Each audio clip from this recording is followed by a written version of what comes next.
when you talk about somebody's passion and you really connect that, they light up, they open up. People always look at networking wrong. You're looking at networking as how much can I give and tell you about so that you can then send somebody to me, or you can then decide that you want to work. No, that's not the goal. That is not the goal. We can sort of segue this into what I call random acts of networking and how that doesn't work, right? The goal of the first conversation is just purely to figure out, do you want to have a second conversation? That's it. That's it.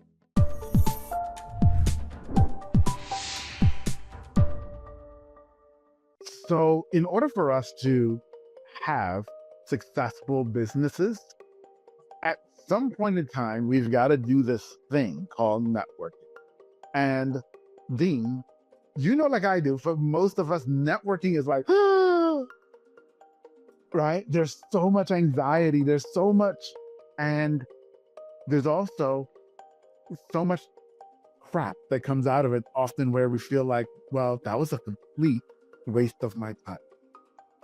And so today, let's unpack that. And for two people who do networking and have existed in this, let's talk about how we actually make networking work. Let's do it. This is a huge, fun topic where we both see very few people get it right early. Right? They figure it out over time with lots of pain and anguish and wasted virtual coffees. But yeah, we're going to provide some strategies today for our audience that you can take this stuff and implement it right now in your business, and see a huge difference in success. So let's kick it off with give us your definition, Atiba, of what networking is and what it's all about. Yeah. So when I look at networking, it's really about, for me, leaving the other person in a place where they feel like the interaction that they had with me was one that was so great they wanted to do it again. Yeah. Okay. And it isn't, I'm never thinking about, hey, can I sell you something? What are you going to buy? No, I want you to want to be around me again. Yeah. Because the more you want to be around me is the more we're going to have opportunity to build relationship, which then lead to great working relationships. Yeah. I would add. How about for you? Yeah, I would add, it's creating human to human connection and being of value. And value could mean a lot of different things, right? But just being of value, to your point, right? Leaving that person feeling good, feeling connected, feeling like that was different, right? So for me, it's about a human to human connection all the time, all day, every day. And we may talk to someone that we really like and we connect with and we have a lot of good energy with, but they may not be the right person to be a good referral partner. But it doesn't mean you can't be a good human with them. And like you said, leave them, better than you found them, right? Yeah, absolutely. And I know you and I both use very similar techniques for this. You have the 3 Ps that you use, and I want you to explain that to us. And for me, which is your 3 Ps, it's ask, question, shut your mouth. Yeah. So many times we go into networking and we want to, and I do this and I do that. And you're just like verbally masturbating all over someone. Yep. And you're throwing all this up on them. And they're just like, oh my gosh, when this person ever shut up. Whereas I look at it from the point of view of, hey, how many questions can I ask you in the next 5 minutes? Yeah. Yeah. And really intentional questions too, right? Just not random stuff that comes to mind, but really intentional questions to get to know the person. Yeah. Yes. Yeah. Yeah. And I think that's what your 3 Ps framework really, really helps. Yeah. Yeah. So let's break that down a little bit. So in a networking situation, it's the first time you've met a person. You should already know the questions you want to ask. So, on the Fractional Pros podcast, guys, we think strategy first. So go into these meetings, these calls, these events with a plan. Have a plan. Know the questions that you're going to ask. Have your 3 or 4 go-to questions you ask every person you meet. It feels unique to them, but then you're not floundering around. So with those questions, frame it up around the 3 Ps, as Atiba said. So the 3 Ps are personal, professional, and passion. And they're in that order very intentionally. So questions about their personal life. Obviously, you don't want to go too deep the first 30 seconds, but get to know them as a person. So when I say personal, it's them as a person. Okay. Yeah. Have a couple of questions ready there. So they could be questions about, how the heck did you get into this business? It's business-ish, so it doesn't feel too intrusive early on, but it's asking them about their history, their story. So personal. Then professional, obviously you can ask about their business and the types of clients they work with and what they love about the work they're doing. Those are fine. But what if you ask them, tell me about a client you love to work with right now? How do you work? What do you do? They're going to open up because you're asking about their passion, what they love to do. So get past just the generic, tell me your ICP kind of questions. And the third is passions. Passions come as you get further into the conversation, or maybe that's meeting 2 or meeting 3 down the road. What drives them? What drives them in their life, in their family life, in their hobbies, in their business perhaps? But what lights them up? When you talk about somebody's passion and you really connect that, they light up, they open up. So 3 Ps: personal, professional, and passions. Yeah. And Dean, I'll add to that. And this is one of the places where like a ChatGPT can really help if this is not something that's intuitive to you that you can do before. Okay. And so I ask those types of questions, but I don't ask the question that everyone else asks. The thing that I hear a lot of people say to me is, no one's ever asked me that question before. Or no one's ever asked me that question that way before. You see, because that's the moment where you're asking a question that puts you in a completely different light. In their mind, they have to file you in a whole new category. Yeah. Which makes you memorable. And so you can go to ChatGPT and say, hey, I'm going to this networking event and I want to ask people about there's 3 Ps, right? So I want to ask them personal questions and I'm thinking about these types of questions. But what are other more unique ways to ask that question? For example, you may get back this one. At what point did you realize that the business you're in right now was something that you had to do? It's a personal history question. Yeah.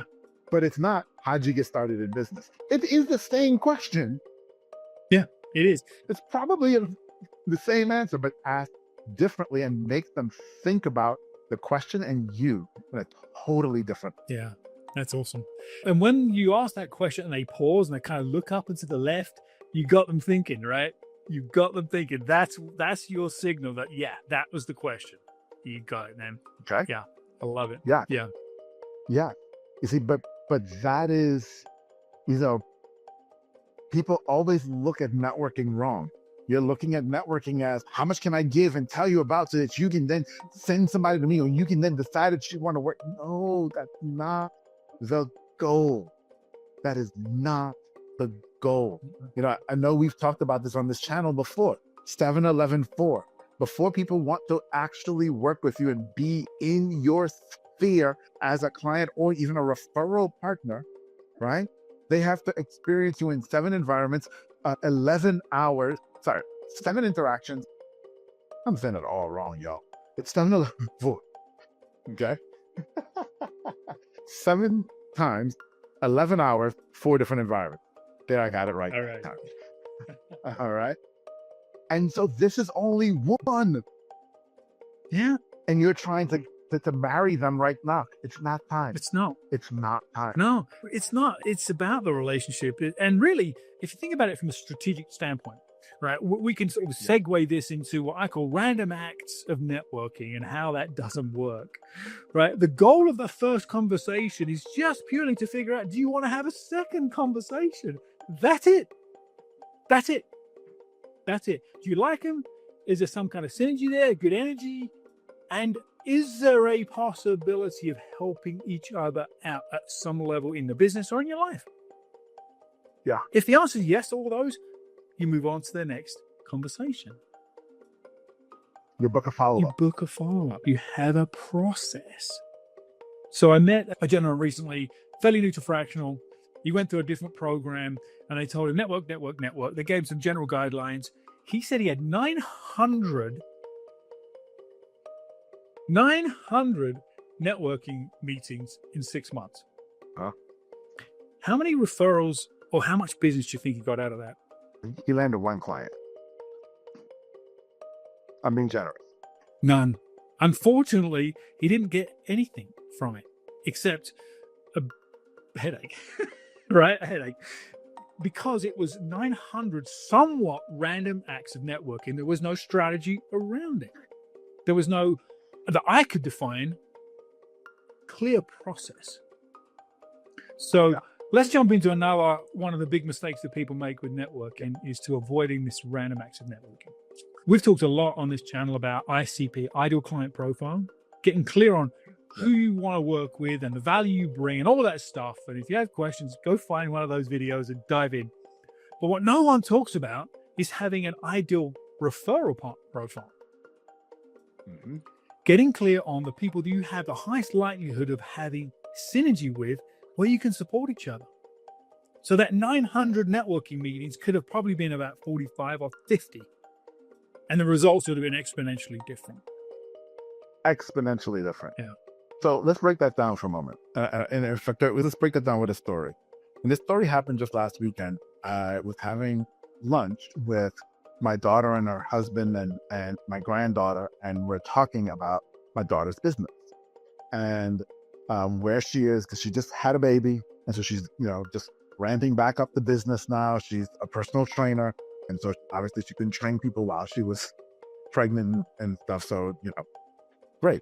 So she's ramping back up and we're talking about that, and she's adding in nutrition and so on and so forth. And we're talking about the first few clients that she had. And she said, I had some clients. We had a couple that went through and they went through the whole program and it was great and everything. Then I had a couple and it just didn't work well and blah, blah, blah. And I just feel like they weren't ready. They said yes, but they paid, but they didn't have the results. And I just feel like they weren't ready for me, right?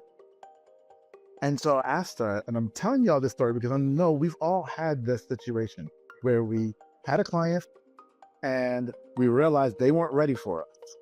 And I said, so what would they have needed to be ready for you? And what I worked her through was a bit of an exercise to realize that, they may have needed some marriage counseling before this. Okay? They may have needed, because some other services, which I don't want to say too much about that couple, but some other services before they got to her. I said, okay, so if you know that, then you know that those professionals have your ideal client right now. And they're working with your ideal client right now. And so when we're talking about eliminating the random acts of networking and building your ideal referral profile, you're thinking about who has my client before me? Who helps them solve the problems that they're having before me? That's who you want to go and find and network with. Yeah, 100%. And that ICP, that client profile alignment that you have that's aligned with the other person, they're working with the same kind of businesses, dealing with the same kind of business cycles. That is number one, the foundational part of your referral partner profile, 1,000%. Yeah. I'll add a couple of other things to continue to refine it. So you find people that work, let's say you do marketing for SaaS software companies, just for example. And you find other people that work with SaaS companies. They don't do marketing, maybe they do sales, maybe they do product development, maybe they do whatever. Finance. Yeah, whatever it may be. So there's alignment around client profile, step one. The second is what I call point of contact. Do they have a similar level of point of contact within the organization? So let's say you're talking to a bookkeeper that works with SaaS companies, but they only typically deal with the accounting team. Maybe they talk to the controller. They don't talk to the CFO, the CEO, the C-level of anybody. But as a marketing CMO, you need to talk to the founder. They may have alignment around profile of company, but there's misalignment around point of contact. They don't know the owners and executives. So that's the second thing to look for. Is there alignment around this sort of concept of point of contact within the organization? And what you'll find is that People that are talking further up the food chain are having more strategic type conversations, which probably align with the kind of conversations you have. So that's the second part. And the third I would throw in is what I call sphere of influence. Where do these individuals, these potential referral partners, hang out? What networks are they in? Where do they consume information? What people do they know? Just where is their alignment there? Right. So that's another thing to keep in mind. So as you think about building your referral partner profile, alignment around client profile, alignment around point of contact within the client, and then the sphere of influence. Those things will help you really quickly define your referral partner profile. Write those things down, guys. Stick them on a sticky note on your monitor. So when the next person rando on LinkedIn says, "Hey, Atiba, let's get together for a virtual coffee," run through that checklist. Does it make sense? Yeah. And that will speed up the process dramatically. So you don't have 900 meetings that waste your time and theirs. You can really tie it down to the right people, the right time, the right connections. Absolutely. And so now we know, okay, so that's my ideal referral profile and how I look at that, right? And it's about creating this relationship where they want to know us and keep the relationship going. And this is not the right person. But let's talk about something else that happened. And this happens a lot in person. And I know I have a lot of experience with this, but I want to start with you and how you handle this as well. You'll walk into a room, and let's say there are a few hundred people in the room, and you should meet 10 of them. Okay? Let's say you set that goal. You knew there were going to be 100 people, and you wanted to leave meeting 10 people from this room that you're walking into. And you walk in, and you meet the first person, you have a great time, and that conversation naturally comes to an end and you move on. And then you start talking to the second person, and the second person has not had a friend in a while. And they just are so happy that you're asking questions, and they don't want you to leave. And you're now looking and you're saying, okay, I got X amount of time and I don't want to be rude to you, and I have to meet other people. Right? Mm-hmm. How do you handle that? Yeah, I want to definitely get your approach on this because I love the way you handle this. I'll give you a simple way to handle it, and I use it in addition to the way you handle this situation too. But I'll just simply say, Atiba, it was great to meet you. But you didn't come here just to hang out with me all night. I'm going to let you go so you can meet some other amazing people in the room. So that's one way to separate from the conversation. But Tell our audience how you handle it. I love this. So again, getting back to strategy, right? And getting back to the purpose. So the strategy is that we're meeting someone for the first time and we want to leave an indelible impression upon them that they file us away in their memory bank as someone we want to meet with again, right? And so we meet, and now we're having this great conversation. That's great, but it's going too long. If we're just rude and say, "Look, I'm done with you," that breaks everything that we've done so far. So instead, this is what I use. Okay, I have a few techniques, but this is the one I use the most. Okay, is I'm listening to you, and you're talking about things, and as you're talking about things, I start to tailor the question to get at a pain point that you have.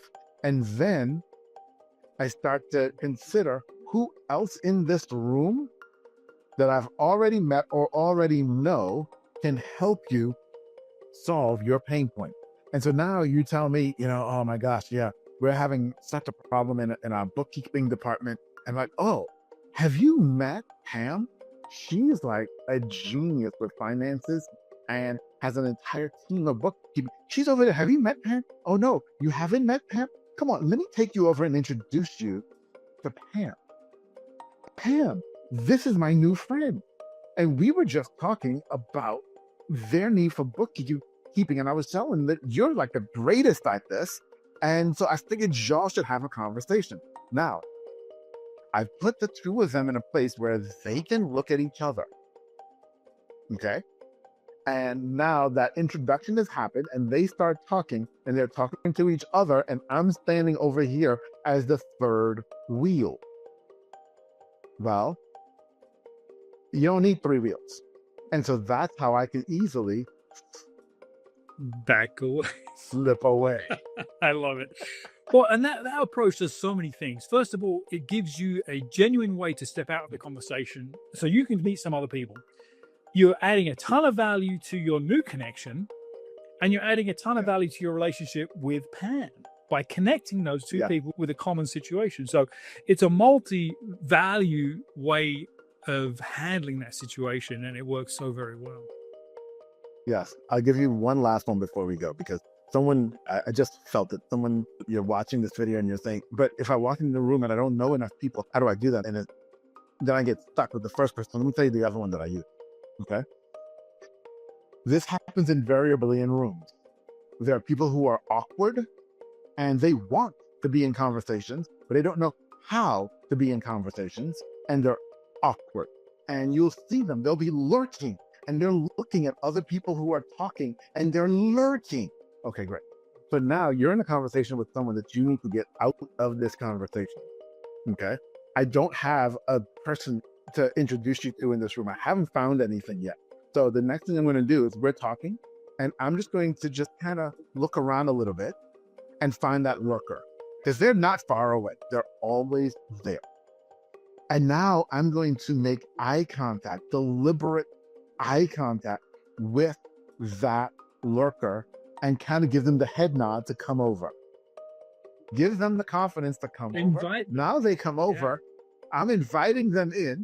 And now I introduce them to the person I'm talking to. Again, y'all start talking and I back away.